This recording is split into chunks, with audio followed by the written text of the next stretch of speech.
जय हिंद, जय भारत, जय हिंदुस्तान। नमस्कार, स्वागत है आपका नापाक में। मैं हूं आपके साथ शिवम दत्त मेहता। यहां कोई शालीनता नहीं, कोई सौम्यता नहीं।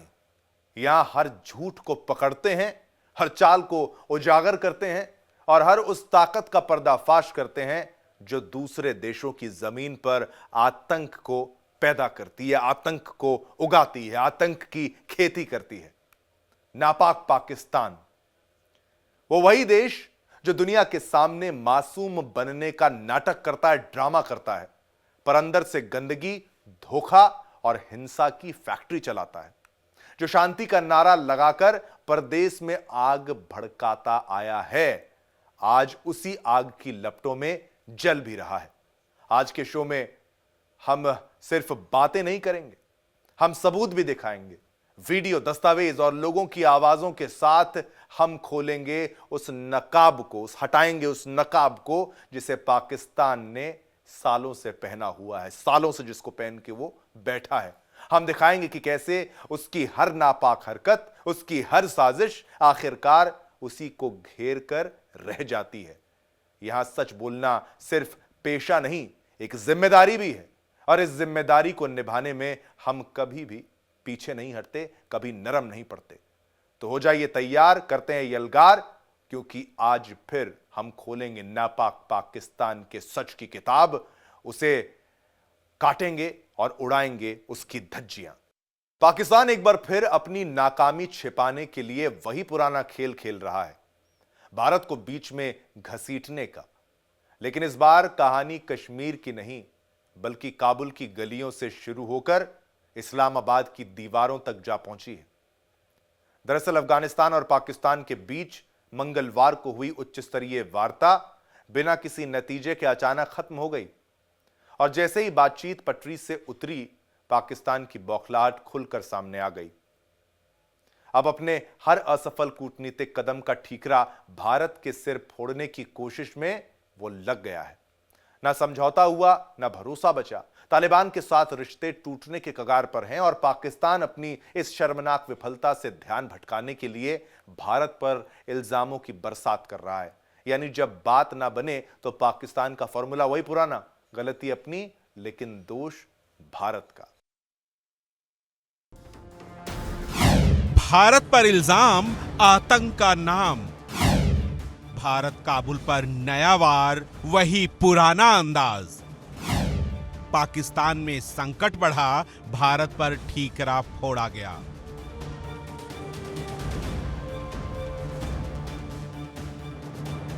सीमा के उस पार फिर गूंजा वही पुराना राग।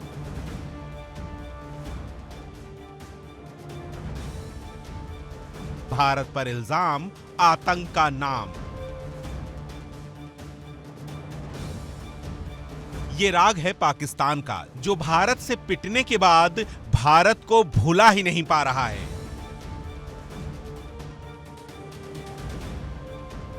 मुद्दा अफगानिस्तान और पाकिस्तान के बीच का है।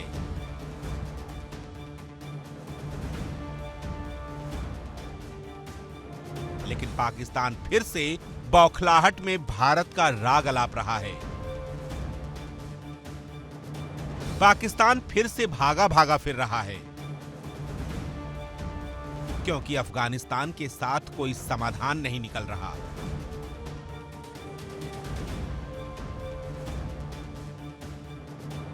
अफगान और पाकिस्तान के बीच मंगलवार को हुई उच्च स्तरीय वार्ता किसी समझौते के बिना अचानक खत्म हो गई। अफगानी पक्ष का कहना है कि पाकिस्तानी प्रतिनिधिमंडल बैठक के दौरान उठकर चला गया। अफगानिस्तान से बात नहीं बनी तो पाकिस्तान अब भारत पर इसका ठीकरा फोड़ रहा है। पाकिस्तान के रक्षा मंत्री ख्वाजा आसिफ ने एक बार फिर कड़ा आरोप लगाया है। एक न्यूज शो में आसिफ ने कहा कि अफगानिस्तान भारत की कठपुतली है और काबुल से निर्देश पाकर भारत पाकिस्तान में आतंक फैला रहा है। ख्वाजा आसिफ की तरफ से आया ये ताजा बयान भारत पाकिस्तान के रिश्तों में तनाव की नई लहर पैदा कर सकता है।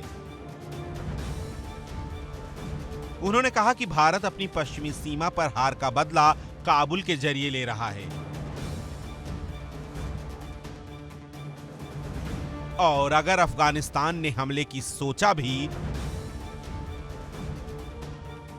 तो जवाब 50 गुना होगा।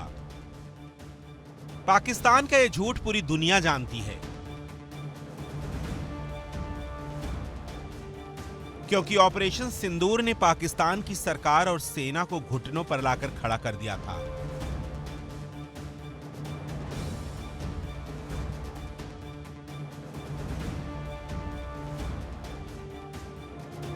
और वो भी दुनिया के सामने सबूतों के साथ।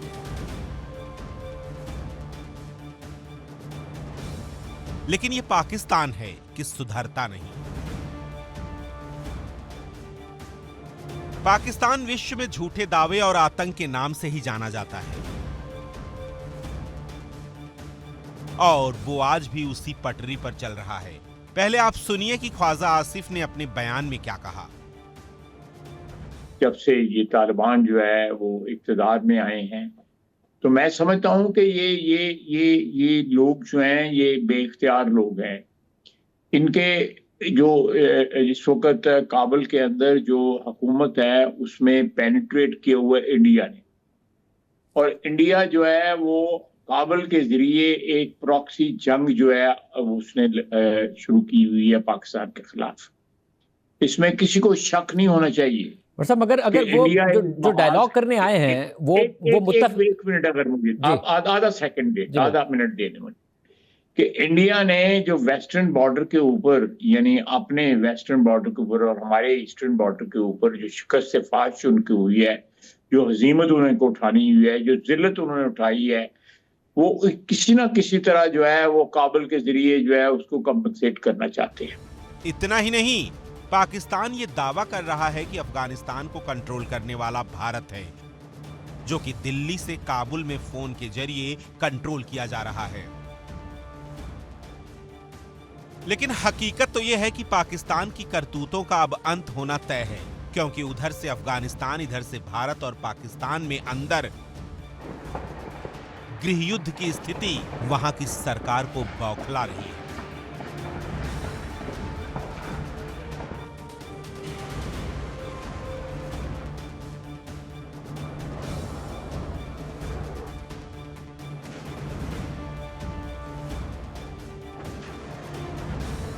मेरे जैसे एक बेचैन से बंदे के लिए जो है वो इट वाज क्वाइट टेस्टिंग जब ये एक हफ्ता पहले जो राउंड हुआ है। लेकिन मैं समझता हूँ कि आई वुड कॉम्प्लीमेंट जो उनकी और जो भी डेलीगेशन आई हुई थी पहले भी और आज भी। लेकिन जो काबुल में बैठ के लोग जो है वो तारे जो खींच रहे थे या जो जिन्होंने उसको पुतलियों का एक तमाशा लगाया हुआ था, वो उनका पुतली तमाशा जो है दिल्ली से कंट्रोल हो रहा था। तो मेरा ख्याल है कि पाकिस्तान को एक लो इंटेंसिटी वॉर के अंदर एंगेज करना जो है वो मकसद है हिंदुस्तान का, और उस मकसद को जो अमली जामा पहना रहा है वो काबुल पहना रहा है। पाकिस्तान चारों तरफ से घिरता हुआ नजर आ रहा है, लेकिन फिर भी पाकिस्तान अपने आतंकिस्तान से बाहर निकलने को तैयार नहीं है और गीदड़ भभकी भी दे रहा है। मैं आपसे इत्तेफाक करता हूं, बिल्कुल इस्तेमाल कर सकते हैं और इस्तेमाल कर रहे हैं। इस्तेमाल कर सकते हैं नहीं, वो इस वक्त भी पिछले 3-4 सालों से जब से वो बरसरार रहे हैं वो इस्तेमाल कर रहे हैं। ये इसमें किसी को शक शुबा जो है नहीं होना चाहिए कि पाकिस्तान में जो दहशतगर्दी जो है वो हो रही है, जिसमें हमारे फौज के जवान बच्चे जो है, सिपाही अफसर जो है, जेसीओ सारे जो शहीद हो रहे हैं, वो सारे के सारे जो है उनकी रिस्पॉन्सिबिलिटी काबुल पे आती है। तो ख्वाजा साहब फिर तो इसमें अगर फिर पाकिस्तान में ऐसी कार्रवाई होती है, पाकिस्तान वहां पर काबुल में या दीगर इलाकों में अगर फिजाई कार्रवाई करता है और यहाँ दहशतगर्दी होती है, तो मामला फिर बिगड़ने ही की तरफ जा रहा है, या ये जो अब राउंड चल रहा है इसमें कुछ ना कुछ एक्सपेक्टेशन है कि सालिस दोस्त ममालिक बीच में पड़ के कुछ ना कुछ नतीजा निकाल लें? मेरा अपना ख्याल है कि एक दफा जो है वो पंजाबी में कहते हैं कि चाह अपना ला लें, जो अपना शौक पूरा पूरा कर लें, मैं उर्दू में भी ट्रांसलेशन कर देता हूं कि शौक पूरा कर लें। अगर वो इस्लामाबाद को टारगेट करना चाहते हैं, खुदा न खास्ता, तो ये हमारे पास तो अल्लाह के फजल से हमारे अल्लाह ताला ने हम पे मेहरबानी की हुई है। हिंदुस्तान जो है वो कई गुना ज्यादा बड़ी ताकत की काबुल के जिम्मे, काबुल तो उनकी प्रॉक्सी है, काबुल तो उनका चमचा है, जो है वो हिंदुस्तान का, जो हमारे से नेगोशिएट कर रहे हैं। हम चाहते हैं कि वो चमचा ना रहे, एक इज्जतदार हमसाये की तरह हमारे साथ रहे वो, लेकिन वो नहीं जाना चाहते। तो फिर जिस तरह का हमें हमारे साथ सलूक किया जाएगा, हम उसी तरह का जवाब देंगे, बल्कि उससे को 50% ज्यादा का जवाब देंगे।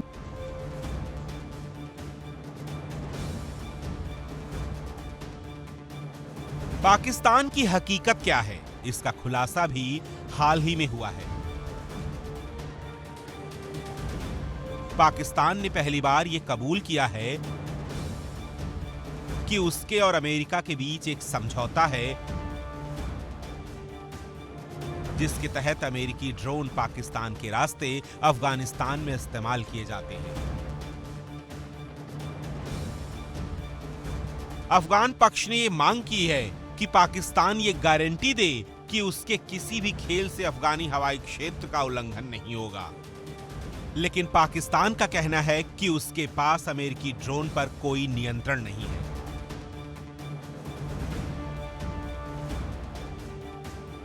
घंटों चली नाकाम बातचीत के बाद अफगान तालिबान ने चेतावनी दी कि अब से किसी भी हवाई हमले का जवाब दिया जाएगा और अगर अफगानिस्तान क्षेत्र पर बमबारी हुई तो इस्लामाबाद को निशाना बनाया जाएगा। पाकिस्तान के सूचना मंत्री अताउल्लाह तरार ने बयान जारी कर कहा, अफगान पक्ष मुख्य मुद्दे से भटकता रहा, जिम्मेदारी लेने के बजाय दोषारोपण करता रहा, कोई काम का हल नहीं निकला। अफगान सूत्रों का कहना है कि तालिबान ने साफ कहा, टीटीपी पर हमारा कोई नियंत्रण नहीं है। दोनों तरफ से एक दूसरे पर आरोप लगाए गए। एक पाकिस्तानी सुरक्षा सूत्र ने बताया कि तालिबान तहरीके तालिबान पाकिस्तान पर लगाम लगाने के लिए तैयार नहीं था, जिसके बारे में इस्लामाबाद का कहना है कि अफगानिस्तान में बेखौफ होकर काम करता है और इसी के बाद पाकिस्तान बातचीत की मेज से उठकर भागा। आपको बता दें कि दोनों पड़ोसी देशों के बीच सीमा पर हाल ही में भारी झड़पें हुई। दर्जनों जवान मारे गए, कई आतंकी मारे गए। 2021 के बाद तालिबान की सत्ता आने के बाद ये सबसे खतरनाक झड़पें थी। वैसे तो 19 अक्टूबर को दोहा में सीजफायर पर बात तो हुई, लेकिन स्थायी समाधान के लिए 25 अक्टूबर को तुर्की कतर की मध्यस्थता में इस्तांबुल में बातचीत हुई, जिसका कोई परिणाम नहीं निकला। लेकिन अब पाकिस्तान फिर भी भारत पर आरोप थोप रहा है। हालांकि अफगान और पाकिस्तान के बीच बातचीत नहीं बनी है, जो अब पाकिस्तान के लिए बड़ा खतरा भी बन सकती है। Bureau report, India daily.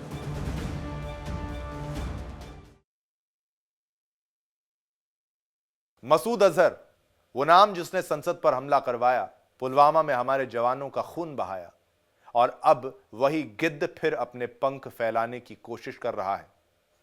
अब की बार बंदूक हाथ में नहीं बल्कि दिमाग में जहर भरने की साजिश है।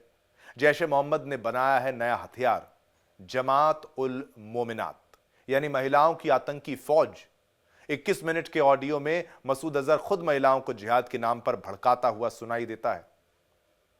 कहता है जो जुड़ेंगी उन्हें जन्नत मिलेगी, लेकिन सच्चाई यह है कि जन्नत नहीं जहन्नुम खोल रहा है अजहर। पाकिस्तान के सैन्य ठिकानों में बैठा यह आतंकी आज भी महफूज है, वहीं से अपनी नफरत की फैक्ट्री चला रहा है। सादिया और समायरा, मसूद अजहर की अपनी बहनें, अब इस महिला ब्रिगेड को संभाल रही हैं ताकि घरों में बैठी औरतों के जहन में जिहाद का जहर भरा जा सके। भारत के खिलाफ नफरत फैलाने की यह नई मुहिम ऑनलाइन चलाई जा रही है, लेक्चर, टेलीग्राम ग्रुप और गुमनाम चैनलों के जरिए। मकसद साफ है, आतंक के पुराने रास्ते पर अब नई पीढ़ी को धकेलना जो है इनको। पाकिस्तान की सरकार और सेना खामोश है क्योंकि इस बार भी आतंकी उसके ही घर में पल रहा है। वो जानता है पर करेगा कुछ नहीं। मसूद अजहर पर संयुक्त राष्ट्र की मोहर लगी है, ग्लोबल टेररिस्ट की, फिर भी वो वहीं आजाद घूम रहा है। तो सवाल उठता है, क्या पाकिस्तान फिर उसी आग को हवा दे रहा है जिसने पहले उसके ही मुल्क को जलाया था? क्योंकि अगर यह महिला जिहाद की साजिश नहीं रोकी गई तो आने वाला वक्त पूरी दुनिया के लिए खतरा साबित होगा। और याद रखिए, जब तक पाकिस्तान की सरजमीन पर ऐसे दरिंदे जिंदा हैं, तब तक अमन सिर्फ एक ख्वाब रहेगा। यह है नापाक, और इसी मुद्दे पर आप हमारी ये स्पेशल रिपोर्ट देखिए। अब आतंकी संगठन जैश-ए मोहम्मद ने जिहाद को और भी खतरनाक रूप देने की कोशिश की है।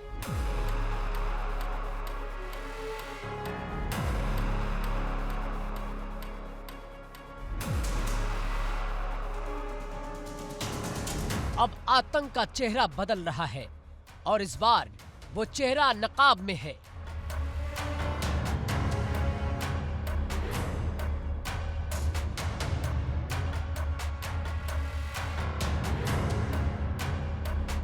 हाँ, मसूद अजहर ने अब बनाया है महिलाओं का टेरर विंग। नाम दिया है जमातुल मोमिनात।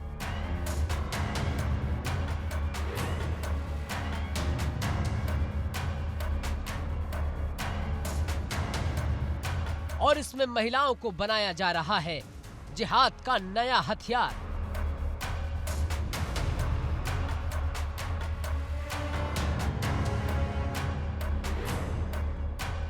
भारत के खिलाफ नई साजिश बुनी जा रही है और ये साजिश बहावलपुर के अंदरूनी ठिकानों से रची जा रही है।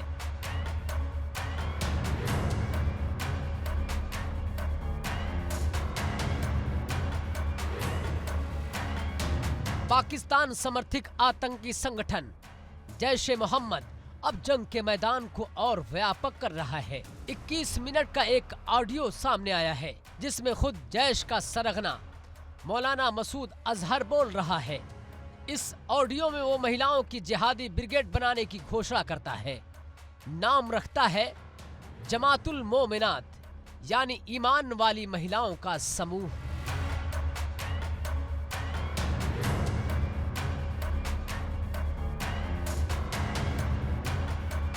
अजहर ने बहावलपुर के मरकज उस्मान अली से ये ऑडियो जारी किया।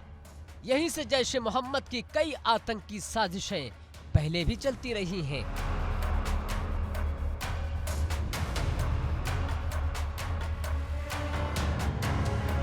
इस ऑडियो में अजहर महिलाओं से कहता है जो जमातुल मोमिनात में शामिल होंगी वो मरने के बाद सीधे जन्नत में जाएंगी। यानी इस बार जिहाद के नाम पर औरतों को भी बना दिया गया है बारूद का पुर्जा।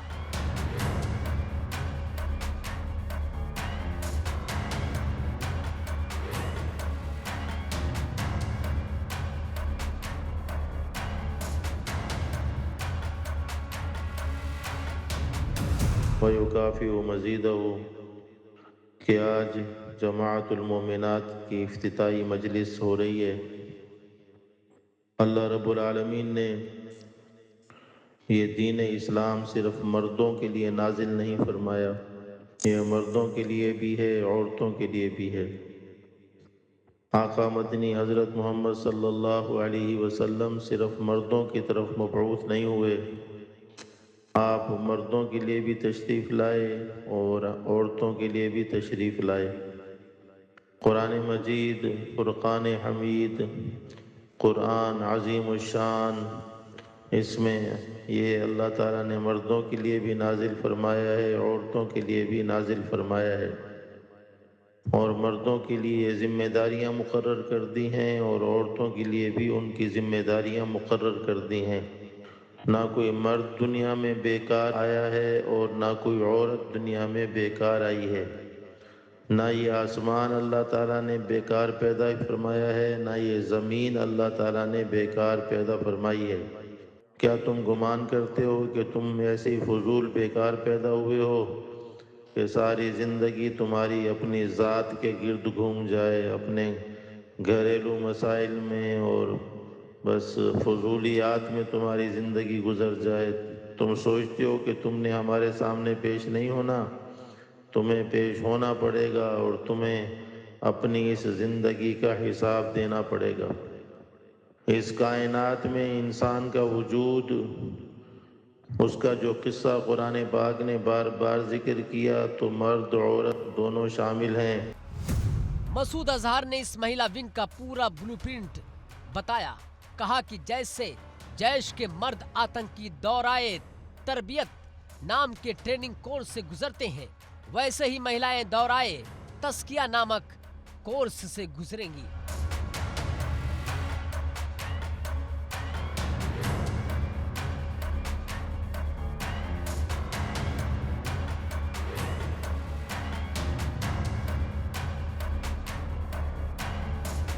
यानी आतंक की पाठशाला अब 2 हिस्सों में बढ़ चुकी है, मर्दों और औरतों की।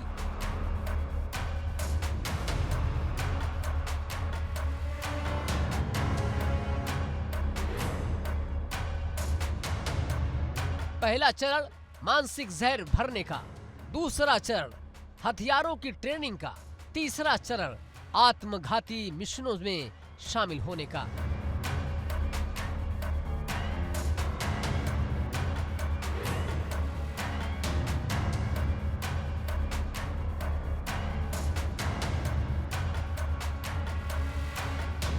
दूसरा चरण का नाम है दौरे आयतुल निसा, यानी महिलाओं के लिए आयतों का कोर्स। इसमें सिखाया जाएगा कि इस्लामी ग्रंथों के नाम पर कैसे महिलाएं भी जिहाद में हिस्सा ले सकती हैं।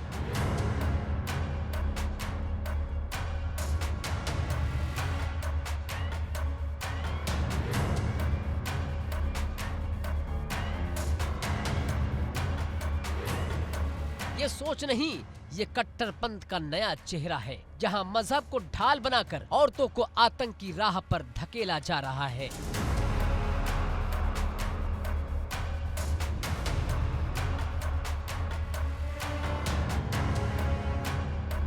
आप सोचिए, एक तरफ दुनिया महिलाओं के सशक्तिकरण की बात कर रही है और दूसरी तरफ मसूद अजहर जैसी सोच महिलाओं को शहादत के नाम पर मौत सिखा रही है।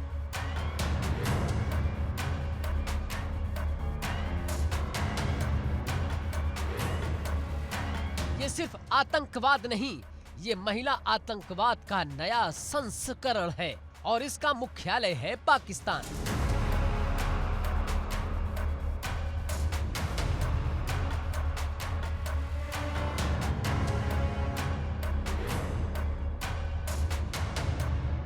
ये ऑडियो संदेश बहावलपुर के मरकज उस्मानो अली से जारी हुआ, जहां जैश ए मोहम्मद का सबसे बड़ा हेडक्वार्टर है। इसी जगह से भारत पर कई हमलों की साजिशें रची गई, चाहे वो पुलवामा हो या पठानकोट।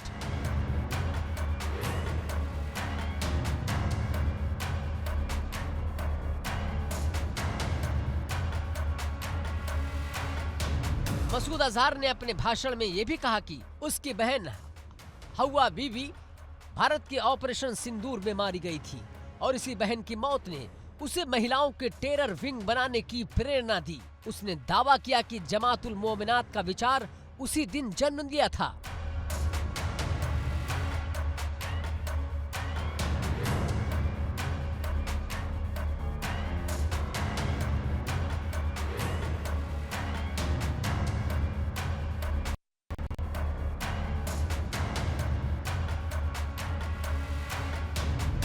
बहरहाल आज कोई लंबा बयान मकसूद नहीं है।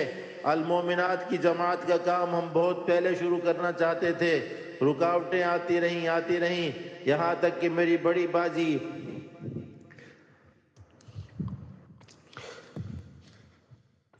अल्लाह ताला उनके दर्जात बुलंद फरमाए, इसी इंतज़ार में जामे शहादत नौश फरमा गई। तो उसके बाद फिर ये इरादा हुआ कि अब इस काम को मज़ीद मौखर न किया जाए। चुनांचे आज से अल्हम्दुलिल्लाह अल-मोमिनात जमात की रुकनियत शुरू हो रही है। इसका निसाब जो है वो 5 चीज़ों पर मुश्तमिल है, जो पहले अर्ज़ कर दिया गया था। कलिमा तय्यबा, ईमान, नमाज, अम्र बिल मारूफ, नही अनिल मुनकर और जिहाद फ़ी सबीलिल्लाह की दावत देना और जिहाद फ़ी सबीलिल्लाह में ताउन करना। और हया और तकवा इख्तियार करना। इसमें जो मुसलमान बहन हमारी इस जमात की रुकन बनेगी, मैंने अल्लाह रब्बुल आलमीन से दुआ मांगी है, अल्लाह ताला इसको रूए ज़मीन में मुसलमान औरतों की सबसे ताकतवर और सबसे बड़ी जमात बनाए, जो दुनिया में इस्लाम का रंग कायम कर दे। हालांकि पाकिस्तान सरकार औपचारिक रूप से जैश ए मोहम्मद जैसे संगठन को प्रतिबंधित बताती है, लेकिन असलियत कुछ और है। बहावलपुर में इन कैंपों पर कोई रोक टोक नहीं है, सिर्फ दिखावटी बयानबाजी है। विशेषज्ञों का कहना है कि इस्लामाबाद इन संगठनों को परोक्ष समर्थन देता है, कभी खुफिया एजेंसी ISI के जरिए तो कभी धार्मिक संगठन के रूप में फंडिंग देकर। यानी आतंक की फैक्ट्री बंद नहीं हुई है, बस अब चेहरा बदल कर चल रही है। भारत कई बार कह चुका है कि पाकिस्तान आतंक का पनाहगाह है। अब जब महिलाओं को भी जिहाद में शामिल किया जा रहा है, तो ये साफ संकेत है कि आतंक अब समाज के हर वर्ग में घुसने की कोशिश कर रहा है। सीरत की कोई किताब उठाते हैं तो वहीं से बात शुरू होती है कि एक खातून जो है वो सहारा बन रही हैं, और कितने अजीम इंसान का सहारा बन रही हैं। सारी हुजूर सल्लल्लाहु अलैहि वसल्लम ने दावत का काम शुरू किया, सैयदा खदीजा रजी अल्लाह ताला अन्हा ने साथ दिया, संभाल लिया। हुजूर सल्लल्लाहु अलैहि वसल्लम ने इल्म सिखाने और फैलाने का काम शुरू किया, हजरत सैयदा उम्मुल मोमिनीन आयशा सिद्दीका रजी अल्लाह ताला अन्हा ने थाम लिया, हजरत उम्मे सलमा ने थाम लिया, दीगर अज़वाज मुतहरात ने थाम लिया। आप सल्लल्लाहु अलैहि वसल्लम की बच्चियों को संभालने का मसला था, हजरत सैयदा सौदा बिन्त समा रजी अल्लाह ताला अन्हा उन्होंने संभाल लिया। तो ये दीन इस तरह से आगे बढ़ेगा। ईमान वाले मर्द और ईमान वाले औरत का आपस में ताउन, ईमान की बुनियाद पर, ईमान की हुदूद में। औरत और मर्द का बस एक ही ताल्लुक दुनिया में मशहूर है कि इश्क मोहब्बत हो और फलां और फलां हो फलां हो। हालांकि औरत माँ भी होती है, औरत बेटी भी होती है, औरत बहन भी होती है, औरत फूफी भी होती है, औरत खाला भी होती है। तो यहाँ तो कोई इश्क मोहब्बत वाला मामला नहीं होता। सोचें बदलो, अपनी दिमाग बदलो, अपने अंदाज बदलो। अपने मर्द के सामने औरत का नाम आए तो उसका ख्याल बस एक ही तरफ जाए, नाउजुबिल्लाह, और औरत के सामने मर्द का जिक्र आए तो उसका ख्याल सिर्फ एक ही तरफ जाए, नाउजुबिल्लाह। फरमाया नहीं, ईमान की तरफ ख्याल जाना चाहिए कि ये मेरा ईमान वाला भाई है, ये मेरी ईमान वाली बहन है। अंतर्राष्ट्रीय सुरक्षा एजेंसियों की रिपोर्ट बताती है कि पाकिस्तान एक बार फिर आतंकी एक्सपोर्ट पॉलिसी पर लौट आया है। अफगानिस्तान से अमेरिकी सेना के हटने के बाद पाकिस्तान की जमीन पर ऐसे संगठन फिर सक्रिय हो गए हैं। अब जमातुल मोमिनात उसी नीति का हिस्सा है और हथियारों को ईमान बताया जा रहा है। जहां आतंक को धर्म,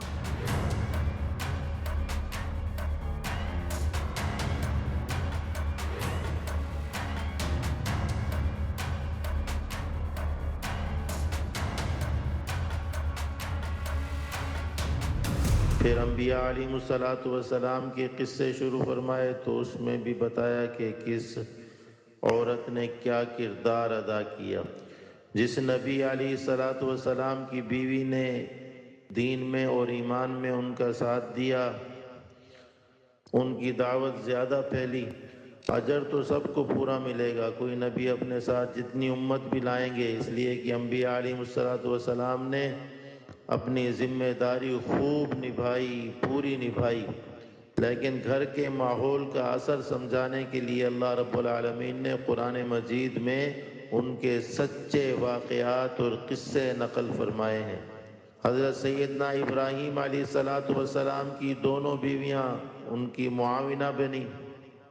उन्होंने कभी अपनी ज़ात को मुक़द्दम नहीं रखा, अपने मसाइल को मुक़द्दम नहीं रखा, बल्कि अपने खामंद के मिशन और काम के लिए हर कुर्बानी के लिए तैयार रहीं। अल्लाह रब्बुल आलमीन ने उनसे सिलसिला जारी फरमा दिया, उनको एक पूरी उम्मत बना दिया। एक ज़ोजा से बनी इसराइल चल पड़े और उनमें हज़ारों की तादाद में अम्बिया, और दूसरी ज़ोजा से बनी इस्माइल चल पड़े और उनमें से ख़ातमुल अम्बिया हज़रत मोहम्मद मुस्तफ़ा सल्लल्लाहु अलैहि वसल्लम तशरीफ़ ले आए। माहौल का असर हुआ। हज़रत नूह अलैहिस्सलातु वस्सलाम 950 साल दावत देते रहे, घर में उन्हें आसाइश नहीं मिली, माहौल नहीं मिला, ताउन नहीं मिला। तो कुल कितने अफराद मुसलमान हुए? 70-80 मर्द औरतें थीं जब कश्ती में सवार हो रहे थे, और उनमें उनकी बीवी शामिल नहीं थी। जीवन में चाहे कितनी भी मुश्किलें क्यों ना आए, चाहे आप सब कुछ खो भी क्यों ना बैठें, लेकिन हौसला कभी मत हारना, हौसला कभी ना जाने देना। अगर हौसला रखेंगे, जो नहीं है वो तो वापस आएगा ही, उससे ज्यादा ही आप पालेंगे। वक्त है एक छोटे से ब्रेक का, एक छोटा सा ब्रेक लेंगे, लेकिन कहीं मत जाइएगा, तुरंत वापस आएंगे। खबरों का सिलसिला लगातार जारी रहेगा। आप देखते रहिए इंडिया डेली।